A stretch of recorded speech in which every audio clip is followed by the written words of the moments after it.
Welcome to the CVC podcast. It is, what is today? Thursday, The 7th. September the 7th. Yeah. Yeah, as we speak, the Hurricane Irma is getting ready to land. And we joked around that the solar eclipse might be the beginning of the tribulation period. And I don't think I'm wrong. By the way, my name is Britton, and we've got Nick here tonight. We've got Ashley. So, Go team. Hi. So once again, is this the tribulation period? Because then we got hit by hurricanes. It's not. I mean, it's looking promising. I mean, the sun not got the worst of blotted ways. out. It's not even just hurricanes. The No. West Coast is on fire. The West Coast is always on fire, though. I think it's bigger. I could be wrong. Yeah. And just to get beyond our American-centric foolishness that we usually into, like big chunks of India was underwater. So it's not just America. So why? Oh, I don't know. It's some flood. I mean, I would like to say that I can't keep up with world events, but when culture versus Christian, you hear that name. It's really American culture that I'm here to make fun of. Right. Look, there's so much stuff that happens all the time, everywhere that it's impossible to keep up. Right. Honestly, I'm surprised that the news even does it half the time. I don't think they do. I don't think show they us do. What they want us to well, see. that's Yeah. true. That's true. But I mean, even then, it's like, oh, there's like stuff going on, and even they have stories that come out all the time, and it's like, I just don't have time to keep up with it. Yeah. Like, That's true. if I tried to pay attention to it, I would just die. I once spent 2 years without any news because I bet it was amazing. oh my gosh, like I I never. bet you were an optimist. I kind of was, but what was going on? Like everybody was just angry all the time, and I'm like, well, what's going on now? And then it was usually has something to do with the president. See, it doesn't matter who the president is. True. It doesn't. It's always No. the president. Yeah. It's always the president. Guys, Joel Osteen stepped in it again, as it were. Maybe not him so much. It was as his sister. yeah, Osteen Yeah. Combs. I don't know how to say her last name. Apparently, you can get in trouble for taking up an offering in church now. Yeah, did you watch the video? I did watch the video. Okay. So my problem with this whole video wasn't. I mean, honestly, I get that it was the offering or whatever. Yeah, it was. I think it was how it was done that I had the problem with, because it was, hey, let's recognize all these people that had been affected by Hurricane Harvey. We're going to make them stand up so that we recognize them, and we're going to pray for them. And I'm totally cool with that. Right. But there's a very specific sleight of hand that you can, if you notice it, and she does it perfectly, where she transitions from prayer to pep rally. And it's right when she says, "Oh, I felt the Spirit of the Lord. That just came from my spirit." And it was like, did it? Did it? Really? And then she starts going, and you're going to recover faster, and you're going to get more stuff, and blah. And she starts pepping them up, and then the offering plates come out. Yeah. So it's this very sort of well-practiced sleight of hand that I kind of noticed, and I think that's what people are mad about. But I don't know if the offering went to the church or not. So I don't. It seems like it did. It seemed like it was their normal church offering. Is that what it felt like? Did you get to see the video? I didn't watch the video. I read the article though, and from what I was reading, it sounded like that's what it was. And I read some other articles, and that's what they were complaining. I They were watched keeping it. all the money supposedly. Oh yeah. There was never any statement of we're not going to give. There was never a statement that we're going to go give this to right. whatever thing. I mean, I'm sure they've got stuff in place to whatever. But it sounded like it just came out of a song. Of course, we only got 3 minutes here of the video. It sounded like they just came out of a worship song, and I guess they do their offering between two songs. And here is a greater problem with taking up offering in general. People have a microphone in their hand, and they feel like they have to sit and talk about the offering or talk about something else for a long period of time before they get around to just passing the plate around and let people put money in it. Right. And I think it felt to me from the language that I was hearing, it was just their typical church language. Oh yeah. But that sleight of hand, Yeah, you can notice it. it's just second nature. Yeah, I totally get them. that. I totally get that. But from someone who's Yeah. kind of outside looking in, it felt really weird. Yeah. And I'm sure they're used to it, and it's whatever. But it just that's a big turnoff for me. It's Yeah. just that, Those are two things they shouldn't have put beside each other. yeah, probably not. Because because I believe it was donutted in like, okay, it's time for giving, and then she started talking about all that stuff, and then she ended it with like, as they go around, sing with us or whatever. So they should have said, hey, let's take up an offering. Okay, now let's go pray for these people, but not together. I imagine it's a case of this is just sort of business as usual, but, because all eyes are on them right now, well, not all eyes, but because the whole whatever, I think they're going to get a lot of criticism because of that. Yeah. I don't know. It's just, it felt really weird. I've always, whenever I've watched anything from that church in particular, it's always felt a little weird. True. So I think that's just on top of it. And this is something we didn't talk about last week, but they were saying they called Joel Osteen a prosperity preacher, and that kind of struck me weird because when I think of Creflo Dollar and Kenneth Copeland and those guys who were saying things like, if you sow your seed and kind of wink, wink, nudge, nudge to me, then God will do all this stuff for you. Whereas Joel Osteen, what I've always seen out of him was more of a rugged individualist. If you go out boldly and do this, then God will help you do that. But it was never send Joel a bunch of money. Now it was, my book is available. I mean, that's right. That's part of his racket. But I had heard somewhere, and I don't know if this is true, so you might know this, but supposedly he doesn't draw a paycheck from the church. No. And all of his money comes from book sales and stuff like that. So, which he sold a lot of books. I mean, he doesn't have to work. So that's true. He's been on the New York Times bestseller list several times. Yeah. Right. So now I saw someone online saying, take your $200,000 salary from the church and give away your book money. How about that? And because you tell someone right on, like, I don't take a salary from the church, and everybody would be like, oh, how nice. Right. Yeah. He's not the only one that's done that. No, a lot of people do that. Shoot, that'd be a big salary though. I prefer to, personally, I prefer to, not that I've ever made a paycheck from the church, but I've never tried to either, but I've always been of the mind, I would love to be independently wealthy and then do what I do at the church, just for no money at all. That's what I would love to do. So I think you'd be doing it more from a place of passion at that point. You'd be more into it. But I'm talking about you in particular. No, I know what you mean. Yeah. The whole Joel Osteen racket has always been happy, super positive, and then he's always got a book going, so they're going to advertise that. I watched the program one day. Okay. Yeah. So I mean, it's never the Creflo Dollar stuff where they're getting really weird. And I don't know if you know that guy. I don't. Oh, you need to go watch this guy. I got some it is fun research to do. Oh man, these are the guys that was hanging around with Jesse Duplantis and Kenneth Copeland, and we did a podcast with this 2 years ago where they were talking about why they need airplanes of their own. Oh, those guys. So those are the guys that were saying we need airplanes. Yeah. God has told us that we need airplanes, and you're supposed to give them to us. Okay, yeah, that's right. So when you put those guys beside Joel Osteen, I'm like, Joel's not that bad. Yeah, he's not. I feel like he used to be. I don't know. Did he? I don't remember from back then. But I feel like when I was growing up and he was becoming famous, that was sort of the stuff he was preaching was, send me stuff and God's going to bless you sort of thing.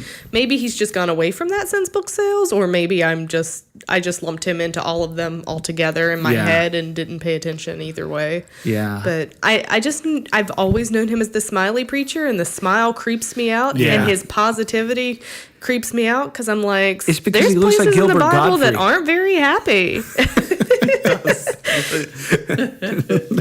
Imagine if he talked like him too. Oh. Your best life now. It would be awesome. God wants you to have everything. Make sure to share. Oh man, with the church. So I've been noticing this hashtag pop up on the Twitter and on the Facebook. On the Twitters. Hashtag empty the pews. You have to tell me about this because I don't know much about it. So I've seen this trending, and I understand the frustration of today's church, but everyone's like, the church isn't doing what we needed to do. Empty the pews. Everyone out. Just get up and walk out of the church. Probably physically, but the people I know who are doing this don't really go to church. That's kind of That seems to be the trend, idea that when I was reading through some of the tweets Yeah. It was people complaining about the church. Is it a response to anything in particular? Like, was there an event Any time that they identify something that they don't like white Christian church doing, they go off. Did you say white Christian church? Yeah. Okay. Yeah. I thought you said what for. No, white Christian. No, absolutely white Christian church, because that's usually white Christian church isn't doing this. Empty the pews. Oh. Yeah, it's very much connected into that progressive thing. Okay. So, Joel Osteen didn't give people. We were talking about him a lot, and I hate that. He didn't open the doors or whatever. Right. Hashtag empty the pews, because this is so that's what's going on, and I'm like, so it's people who don't participate in the thing boycotting the thing that they don't participate in. Right. Gotcha. Yeah. Oh. And here's the problem: a lot of their criticism is valid. Right. Oh yeah. It's very valid. Like, and I get what it's like to be an angry Christian, because I kind of held that as my banner for a long time, and I don't see how. I guess now I don't see how that helped me any, and I don't think it helped anybody around me either that I was. So what is emptying the pews supposed to achieve? What is the end goal? Not go to church? To get rid of hypocrisy, I think so. From what I've been reading, it looks like they're just trying to stop people from going to church. Yeah, which I don't think is helpful. That's just gonna make more people go to church. The church will never change if all the people with the best ideas leave. Right. That if you leave everybody there who's doing the thing that you don't like, if you just leave all them there, they're going to keep doing the thing you don't like. Mm-hmm. And here's the other problem with these people who haven't set foot in a church in 5 or 10 years. They're complaining about problems that are 5 to 10 years old. So they won't allow the church to progress any. Right. Does that make any sense? So they're mad about something that happened a long time ago, but the churches, they've taken some steps forward, I think. Am I right?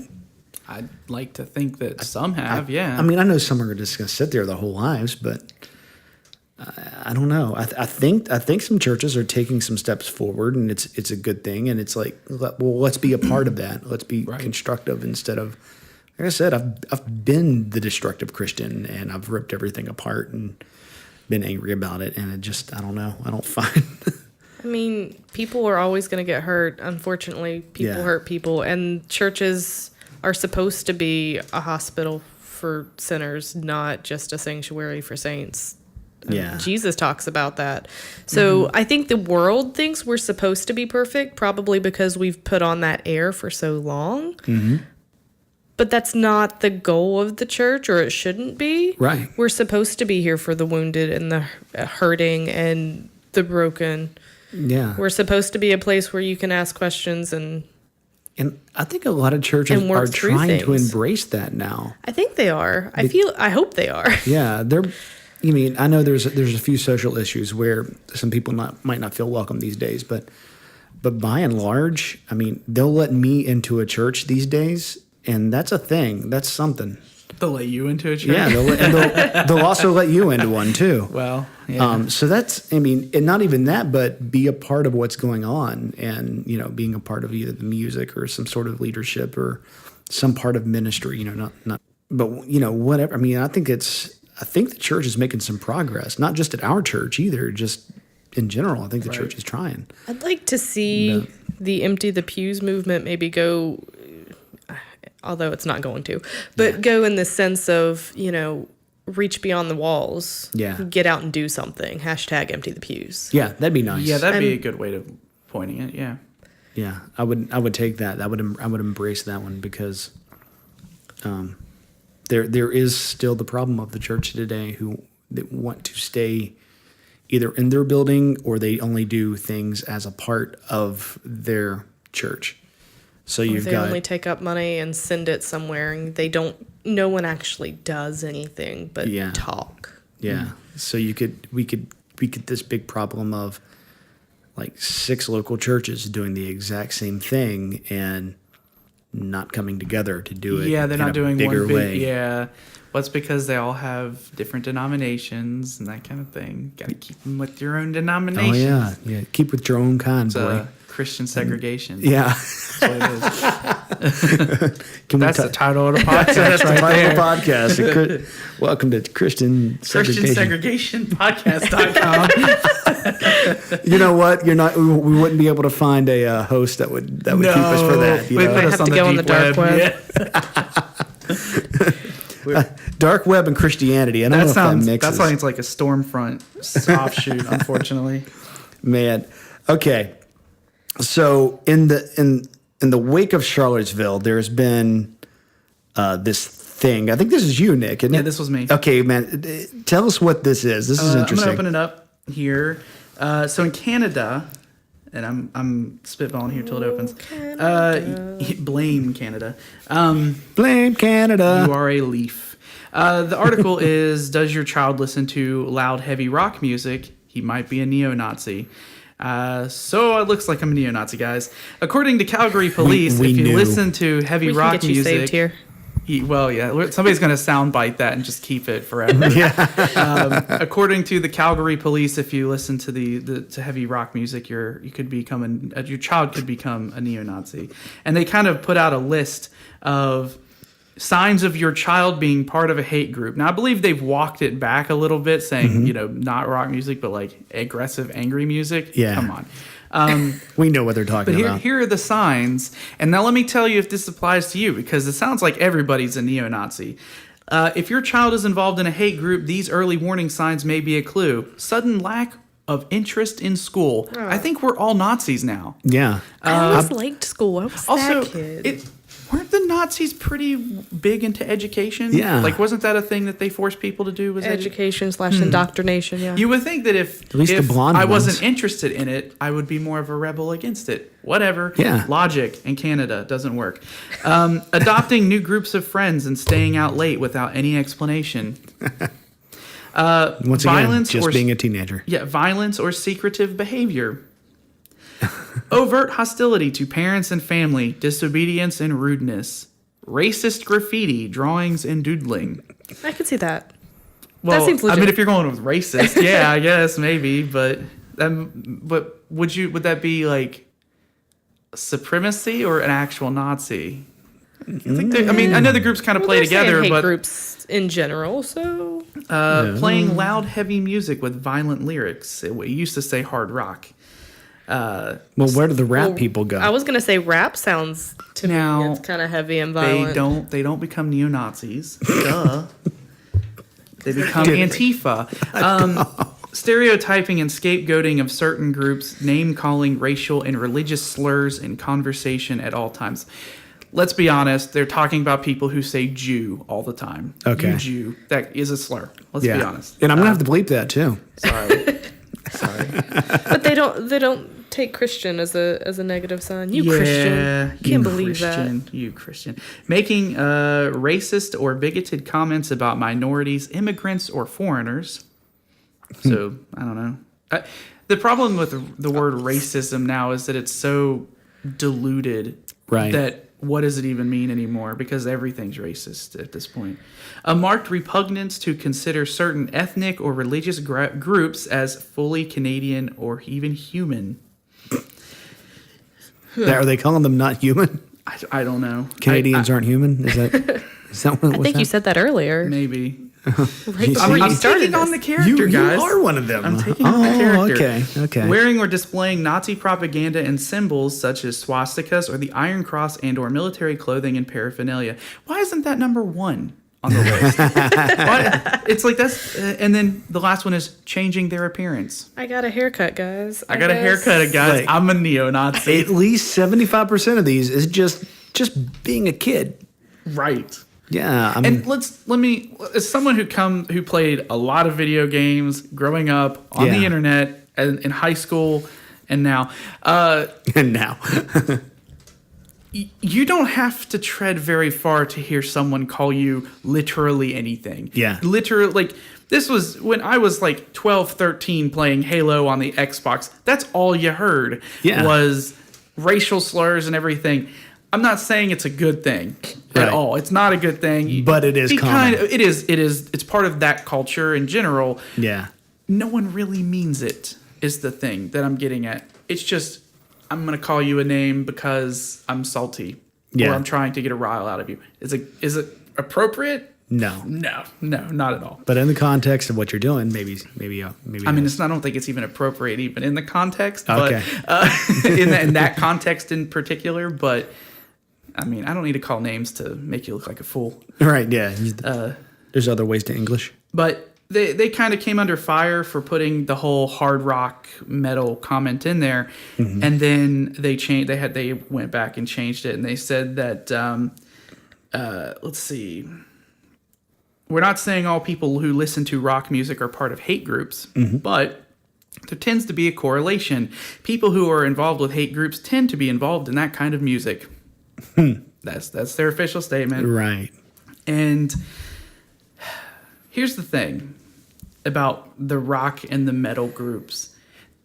It's odd that they're being labeled as this sort of hate group, or people who come from that are hate groups, but in my experience, they're the most inclusive group of people I have ever met, ever. Oh, wow. Because especially like the metal community, they don't care who you are. If you're into metal and that kind of thing, you're part of the group. Like, you're part of the fandom or whatever of whatever band, and it doesn't matter who or what you are. Yeah. It's just sharing a cause. It's really, and they're some of the nicest people too, because if they have a chance to get free food, they're usually super thankful for it. So, I mean, it's really strange. I've heard stories. There's a cruise ship called the 70,000 ton or pound, whatever, metal cruise, where all these metal bands go on a cruise ship and all these people go on and they play music. Weird. Apparently, they never have any issues with any of the people there. So,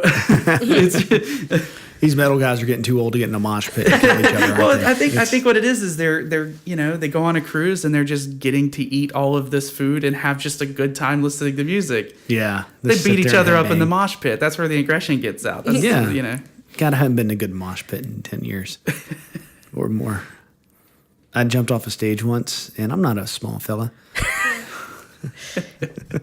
He regrets it to this day. I landed on the back of my neck. That's why my shoulder hurts. Okay. Now it all works. Oh, guys, DACA. DACA. Who can explain DACA? Because I didn't write any notes down. We had a great online conversation about this yesterday. Now we're going to try to replicate it for you, the CVC listener. Was that like 8 o'clock in the morning? So yeah, why were you awake? I don't know. I was half asleep.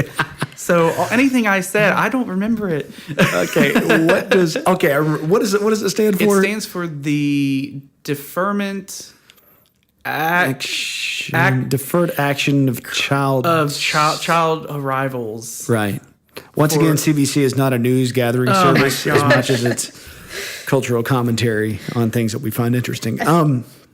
Okay. Pretty much if a parent illegally came into America and brought their child, that child, through no fault of their own, just got drug along. And so this is supposed to make it easier for them to obtain jobs and have a pathway to citizenship without getting deported directly. As long as they keep their nose clean. Yeah. Yeah. And that's my understanding. And this was a policy that was started by Obama. President Barack Obama. Yes. It was an executive action. It was an executive action, which I personally have problems with, like, executive actions regardless of the party of the president. Deferred action for childhood arrivals. That's it. Deferred action for childhood arrivals. Had to go back through the conversation. Yeah. so this was an executive action as a result of not being able to pass anything through the Dreamers thing. Yeah, the Dreamer stuff through the Congress. Because the Congress was Republican led and they just no one was going to play nice together if at all possible. Is that pretty much it? Yeah. I think DACA's got some history because of the whole Dreamer thing. And it goes back pretty far, but it's been like 10 years or something like that, the whole Dreamer thing. And I don't know, because I didn't do enough research on it. I don't know if that got through or if that's still not being voted on or if it hasn't been whatever. And then he just did the executive action for DACA, which to me seems, I mean, this is going to be my own personal opinion. Right. I don't like it. I don't like that idea that he's just like, well, Congress is going to be talking about this. I'm going to go ahead and just go around them. Meanwhile, yeah. That's that whole, I've got a phone and a pen and I know how to use it. And I went, you're the executive, you're not the legislative. So, no. No, you don't have a pen. But they do that all the time. They do it. They do it. Trump did it within the first couple of weeks of presidency, and it annoyed me. To be fair to Trump, the first half of those, though, were getting rid of the ones from So, but I really like our system, like, you know, the House and the Senate and the bill process, although it's kind of corrupt and you've got a whole lot more lobbyists and money involved. We've got some issues. Yeah. But if people were supposedly representing their constituents, then something like this, they should have been able to put through something like this had somebody wanted it. Yeah, that's now my problem being is big money in politics. It just the reason this came back in the news is President Trump said, "Okay, I'm going to end this in 6 months." He ended it. Yeah, so in 6 months, this program is going away. Is it ended already, or is No. 6 months? Okay, so Congress has 6 months to put a bill in place for them to get it. Okay, and so this is the part where we get to dissect what happened in the memes. I thought he just got rid of it already. Okay. No. It seems like the whole thing is he said, "I'm ending it, and in 6 months, it's gone." Okay. Now, in the meantime, if you can believe his tweet, you know, I'm just reporting. He said he was going to revisit it, right? Revisit it if Congress couldn't pass a law. Okay. So what it seems like is he wants the Congress to pass a law to this effect, to pass a DACA-like thing, maybe which would have a little more force behind it than an executive order. It should. It's the right thing to do. It is. But no one on, you know, let's say the left, trust him to get this done. He couldn't even get healthcare done with a majority thing, and this is a controversial issue. See, I feel like what he's going to do is he's dangling this as a carrot. He's saying, Congress, you need to get your act together. I need you to come together on this thing that everybody's mad about right now and pass it. And then suppose within a couple of months they get it passed, he's going to go, oh, see how you did that? I want you to do that with Trump care. Why didn't you do that already? You should have been on the ball. So he's going to Trump shame them. Yeah, pretty much. Because that should totally be a thing. Yeah. That's what his Twitter account is Trump shame. Or Trump pride, like he's like, woo, me, look what we did.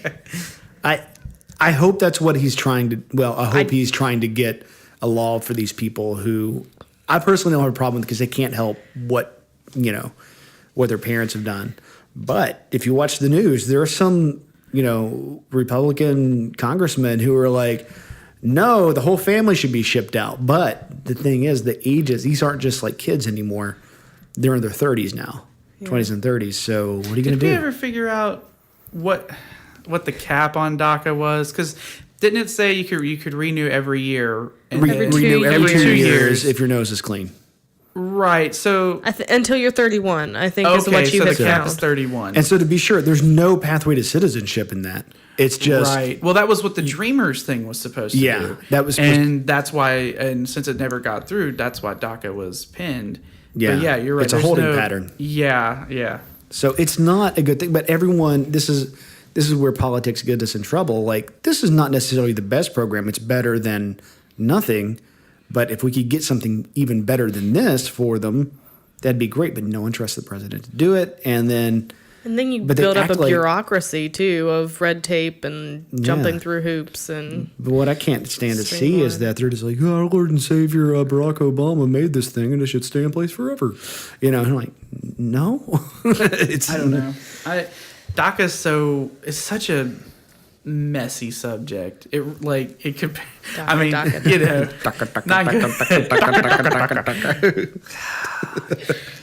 Can that be the episode title? Just DACA. I'm trying to figure out if it's got any SEO property to it, if it'll play in the Google. Oh, I'm sure it will. I'm sure it will.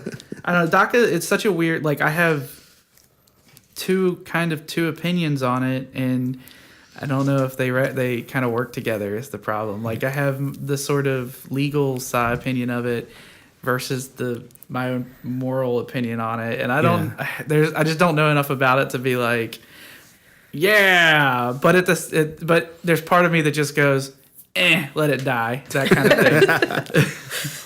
I don't know. I don't know what's going to happen. I don't think we have a Congress that can get anything done. So, I mean, they couldn't get done the stuff that their constituents were just crazy about them doing. So they can't get that done. So I don't know that the constituents were as crazy about them because they kept coming out with bad bills. Well, there's that. But the people, I'm thinking of the healthcare stuff. Yeah, I know. Me too. The people who put those GOPers in, they wanted to not have Obamacare or Affordable Health Care Act. They wanted that repealed. Yeah. So, but they get there and they can't even do it. So. Right. But you're right. Because they kept writing bad bills. It was really bad bills. DACA seems like one of these things where it kind of plays a little bit into the whole we're going to have a stronger border rhetoric that's that he's pushed. Yeah.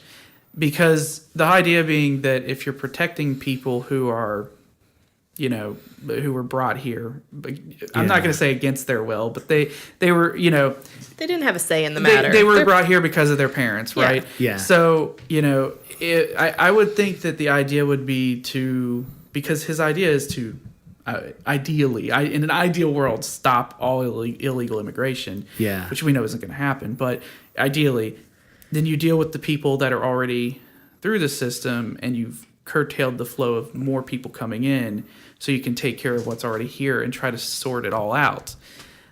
I get that as an idea, but we don't live in an ideal world or a perfect world. It's weird because we are talking about illegal immigrants. So I hate that people don't use the word anymore. Yeah. That's what I said in that conversation was that's one of my problems with DACA is that it's written in such a way the deferred action for freaking heck, I've already forgot it. Can we just pause and go back to that profanity there? That freaking heck. Yeah. Hey, no, I clean it up for this. Deferred action for child arrivals. Arrivals is a very particular word, I think. Yeah. I mean, we're not calling it what it is. I mean, yeah, I think that's the magic of Washington. Is we never call anything what it is. But that kind of plays into my issues with DACA in general. Is that it's giving protection to people who do not have rights, our rights in particular. Yeah, and so that's one of my issues with just going out of the way of going around the whole law making process and then pinning a thing, and it's like. And what? when no one else would do it for us, but maybe that's what's supposed to make America is that we're also I just don't know. We're a country of laws, though. That's the thing. We should be. If you're 3 years old when you move here, and then at the age of 20 you get shipped to a country you've never lived in, that kind of sucks. And I'm not saying that I support that. Part of me wants to be like, you're still illegal. Yeah. But the other part of me is like, that's not even your home. You've never been there. Yeah, that's kind of where the sort of split for me. Yeah, the split is for me because, you've got maybe someone. Let's be honest, though. I think what we're being shown from the media is going to be very much the sort of exception to the rule. So when you hear things like the 3-year-old coming over and blah, blah, blah. I don't know if that's the majority. Of course, I don't know the ages general anyway, but I don't think that's the majority so much as that might be the sort of exception to the rule that the media found to sort of promote their side of it. Mm-hmm. But if somebody this is the moral side of it, I think if somebody who did come here, who maybe was young, has kept a completely clean nose the entire time, and say they're under 30 still. Right. Because if you go from whatever to 31 and you still haven't tried to get citizenship, Yeah. that's on you. Like, What's kind of the problem? If you're here, there is no way you can get citizenship. right. But if the dreamer thing is to sort of fast track it, or at least try Right. to, if they could get that worked out, I had no problem getting someone who was completely had no issues, clean nose, whatever, somehow fast track through that process to become a citizen. Because I'm guarantee there are some people who were brought here, grew up here, and know more about the place than I do. I mean, Yeah. I have no problem with that. I guess the issue though would be people continuing to do so. Like, Right. What was it you called it the other day when I was talking about it? When we were kids, they always talked about that pregnant woman who came across the lines to pop a baby here so that they could be a natural. They're called anchor babies. Yeah. That's Trump got in trouble for calling them that, by the way. Yeah, oh, you can't say that now? Oh no, he said anchor. He said we need to do something about anchor babies, and they were like, you can't call them that. He's like, well, what do you call them?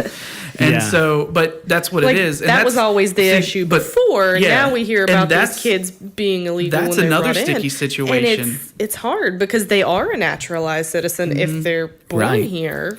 Yeah, but I don't know. I'm going to drop it before I say something. I mean, just kidding. Wow. give him dual citizenship, ship him back. Oh, oh man. Anyway, I know I'm a terrible person. I'm sorry, guys. So guys, white Christians, we're just going to keep on going with there. Since we started this season of CVC, it has been just all out racial problems everywhere, or talk about race or in anything. And I would love just to be in a global world where just you are what you are, and then y'all get along, and that's just the hippie in me. That's not realistic, apparently. But anyway, white Christians are now a minority at 46% of Americans.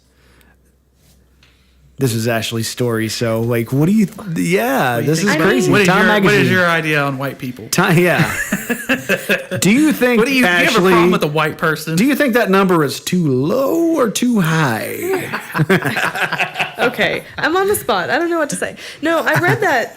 I actually saw it on Time magazine. No, I saw it somewhere else, and then I searched for like more in-depth sources and found better Time source than our local news channel. Fair enough. But I was reading through the actual article, and it was kind of interesting to see some of the numbers. How I think it said like 80% in the 1970s were considered white Christians. White Christian. However, now we've dropped to 46%, which is according to the study that was done between 2016 and 2017. So that's pretty recent, and there was over 100,000 in the sample. In the sample size, which is also a good chunk. That's a good size. And it looked like they had all of the states represented. So I thought that it was interesting. You know, we've talked about the evangelical right wing Christians coming. White wing is ring about race. right. Yeah, white wing. Yeah. White wing waist. Becoming a minority, and here it is. You found that. I don't think that it matters that you're black or white. The fact is that Christianity itself, that's the kicker for me. Is I don't want to say dying, but it's dwindling within our society. Yeah. And there's become a lot more.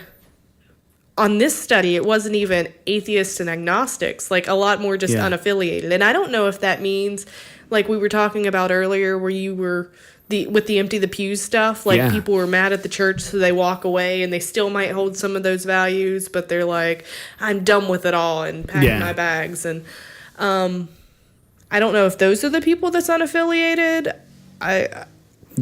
Or if they're... But they've definitely quit identifying as Christian. Yeah. So, it's very interesting because, there was a time when everyone was just nominally Christian. They like, even if you don't go to church, like, I'm a Christian. Now people are okay with not even identifying as that. And the problem that I see, I mean, I don't care what people do, but the problem that I see here is that certain groups in Christianity are going to go look at this number and go, oh my gosh, well, there's going to be a great falling away before the end. The language Yeah. that I think most of them actually wrote that Nashville agreement. Yeah, well, that's what I was going to say. And instead of saying, "Wow, maybe this is a reflection on us," they go out and write something like the Nashville Statement, which is going to just push everyone further away from them. And so I think in 10 years, 46 goes to 29 pretty easily. Mm-hmm. And I hate that. Probably. I'll still be a part of the 29, but I can see it dwindling. Keeping the dream alive. I'll keep the. Hey, man, I still want to go to heaven. So. Everybody wants to go to heaven, but that's nobody only wants to die. Yeah. I love that. Oh man, I don't know. I don't know about it. So this is strictly speaking to white Christianity, right? It was a study on all religion so in general. It wasn't like just a Barna group, which there's nothing wrong with Barna group. They did great work, but it was across the board. It had Jews, Muslims, and it was just a religious survey in general. And so maybe that was the kicker. They had more options to pick from. I don't know. I think Christianity's in and of itself is kind of plummeting just because I think a lot of people turn more to all the information we have now to say, well, we have all this information. Why do I need faith? Why do I need a belief in God? We know how things work, kind of, for the most part. And there's other things people can do with their entertainment dollar besides tithe. Mm-hmm. That sounds terrible, doesn't it? That's true. But that's how our society views That is how our society is. I mean, I look at my family, and a lot of us grew up in very Christian families. I've got family that grew up, they were very poor. And church, they would have church on Saturday evening. They had church service, two church services on Sundays, and probably a Wednesday night. Mm-hmm. And so a lot of church services every week because that was the only thing to do. There's no TV. There's nothing else. Nothing else to do. So it's just as much. It was just as much as a social event and an entertainment venue, as well as a spiritual connection. Right. So none of those things are bad, but now people's time has been taken from them. So they're either working more or... When I was, after I graduated high school, I moved to California for about 6 months or so. And it was a culture shock from moving out of the Bible Belt where everybody went to church all the time. And that was there was nothing else to... I remember being completely shocked when I was talking to a coworker and said something about Christianity and the song Jesus Loves Me, and they looked at me like, what's that? I've never heard that song. Wow. And that to me was just like, oh my gosh, you don't know Jesus loves me? And, for American culture, I feel like that is more a norm than our Bible Belt culture. And when I came back, it took some getting used to again to put those, I don't want to say blinders, but to go from that one extreme to the other. And I can imagine. And see that perspective change. I don't know. It was hard to step back into a place that only had Christianity and realize that that's not reaching all of the people. Right. There are places that people have no idea. She went from the Bible Belt to the hipster belt. Right. And both of those belts make suspenders, and Mexico is our pants. Oh, my goodness. I like suspenders. That's my confession this week. I've noticed that. Yeah. I wore suspenders. You wore the other some day. on yeah. Yeah, I was wearing them when I was going to say you were wearing them at my wedding. I'm gonna be honest. When I'm with you guys, I had suspenders on the other day when we went to the movies. Yeah. Yeah. And your jacket. And my jacket. In the middle of summer. It's the end of summer. That's right. It's pumpkin spice month. Oh, we're going to talk about pumpkin spices. No. But I'm going to tell you this. If you ever just want to dress up a black T-shirt and a pair of jeans, you put on a sports coat.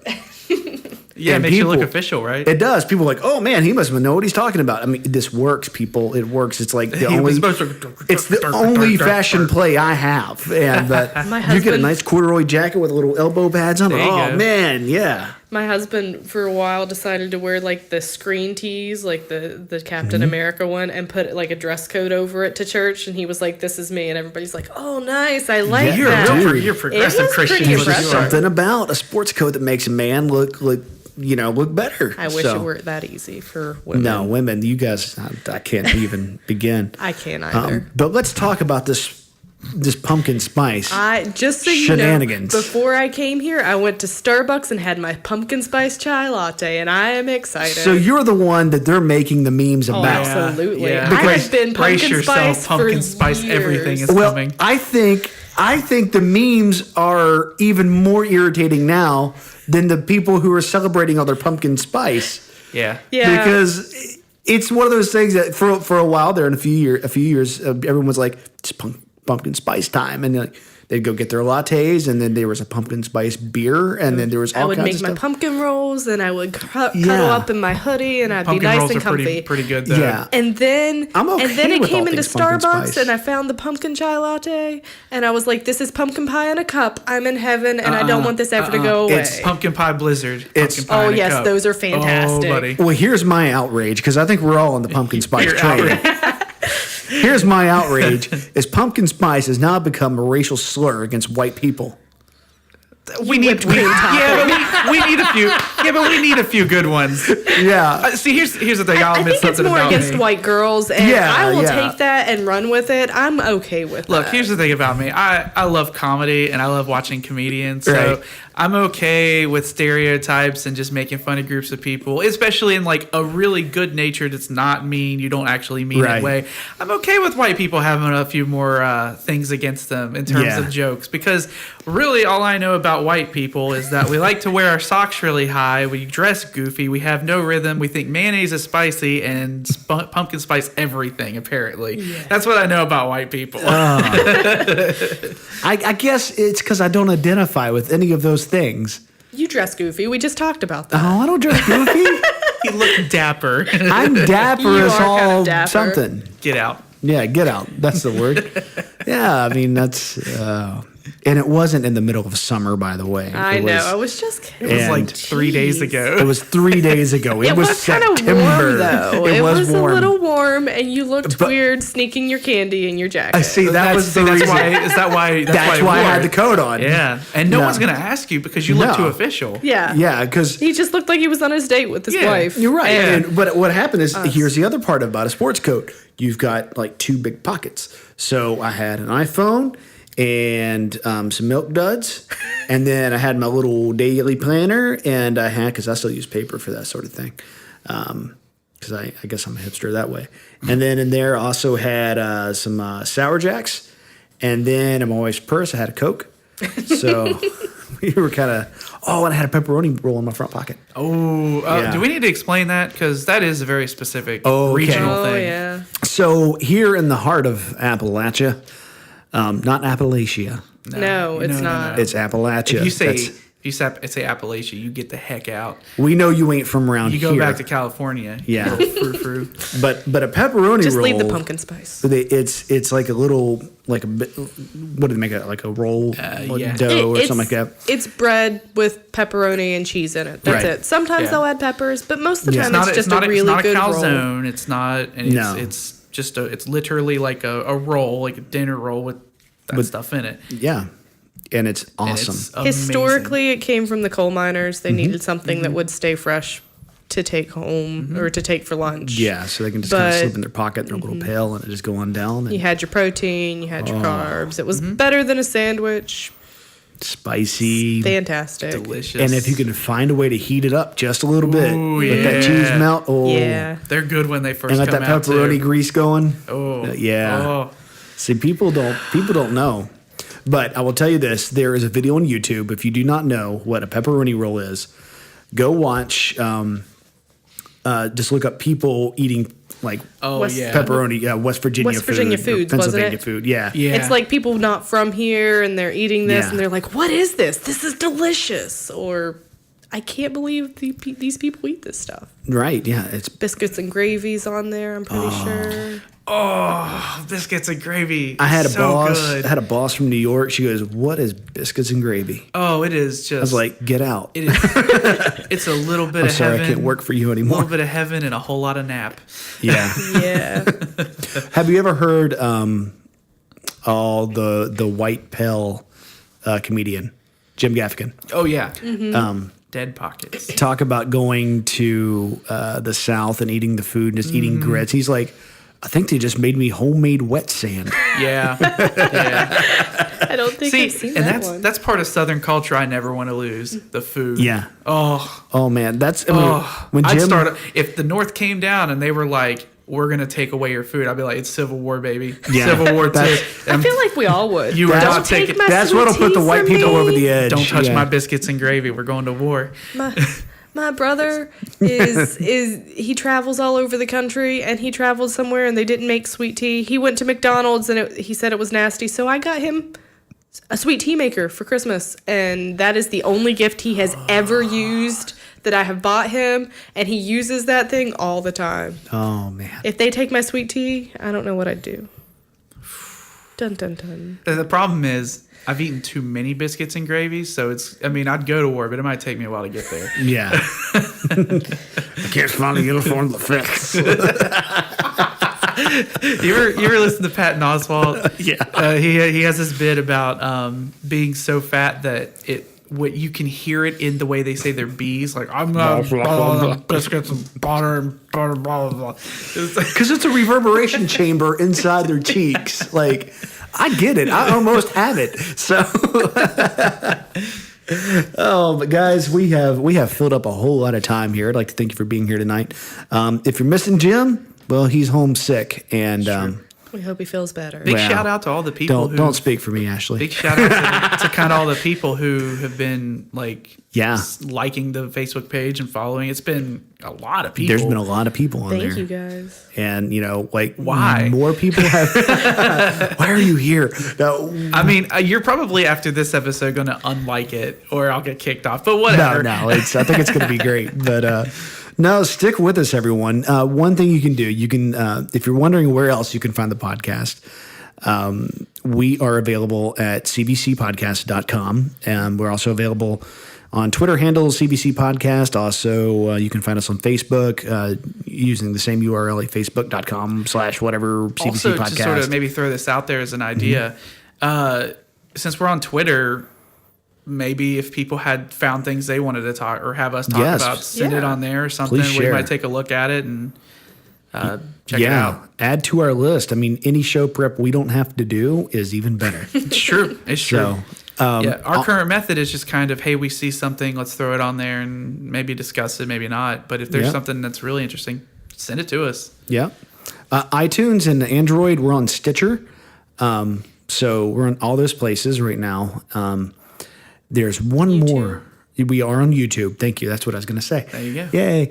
We're on YouTube. We have full episodes available at YouTube. That usually runs an hour. But if you're the kind of person who doesn't necessarily have an hour to sit around and commit to listening to us talk, we've got it all split up. Some of our favorite bits in there. We call it CVC Bites.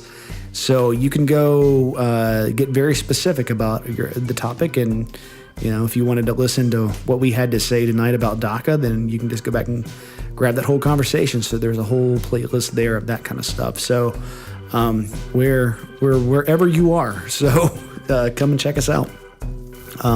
Any parting thoughts tonight? I still don't know anything about anything. Don't hate on me, guys. I don't pretend to know anything. I've got nothing, so go team. Okay, well, go team. Go team. We're out. Yes. I'm going to make Go Team a thing. Go Team is going to be... Go team. I like it.